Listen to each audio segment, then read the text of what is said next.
ISL 10ാം സീസണിൽ 3ാം ആഴ്ചയിലെ പോരാട്ടങ്ങൾ നടക്കുമ്പോൾ കേരള ബ്ലാസ്റ്റേഴ്സ് തങ്ങളുടെ ആദ്യ എവേ മത്സരത്തിന് ഒരുങ്ങുകയാണ്. കരുത്തരായ മുംബൈ സിറ്റിയുമായിട്ടാണ് വരുന്ന 8ാം തീയതി അവരുടെ തട്ടകത്തിൽ വെച്ച് മഞ്ഞപ്പട അംഗത്തിനിറങ്ങുന്നത്. കഴിഞ്ഞ 2 മത്സരങ്ങളും മഞ്ഞപ്പടയുടെ കോട്ടയായ കൊച്ചിയിൽ വെച്ചായിരുന്നു. രണ്ടിലും ബ്ലാസ്റ്റേഴ്സ് വിജയം കണ്ടു. പോയിന്റ് ടേബിളിൽ 6 പോയിന്റുമായി 2ാം സ്ഥാനത്താണ് ബ്ലാസ്റ്റേഴ്സ്. എന്നാൽ മുംബൈ സിറ്റി 2 എവേ മത്സരങ്ങൾ കഴിഞ്ഞ് ആദ്യ ഹോം മാച്ചിന് ഇറങ്ങുകയാണ്. ഒരു സമനിലയും 1 ജയവുമായി 4 പോയിന്റോടെ ബ്ലാസ്റ്റേഴ്സിന് തൊട്ടു പിന്നിൽ തന്നെയുണ്ട് മുംബൈ സിറ്റി.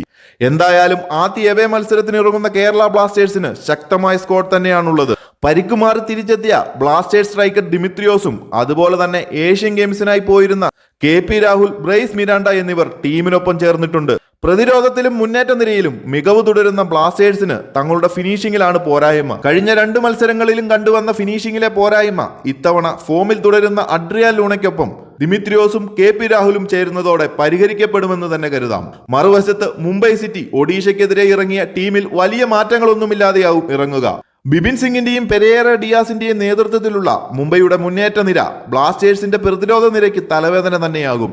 എന്തായാലും ബ്ലാസ്റ്റേഴ്സിന്റെ ഗോൾമുഖത്ത് രക്ഷകനായി സച്ചിൻ സുരേഷ് വീണ്ടും അവതരിക്കുമെന്ന് കരുതാം. കൂടുതൽ ISL അപ്ഡേറ്റുകൾക്കായി ചാനൽ മറക്കാതെ ഒന്ന് സബ്സ്ക്രൈബ് ചെയ്യുക.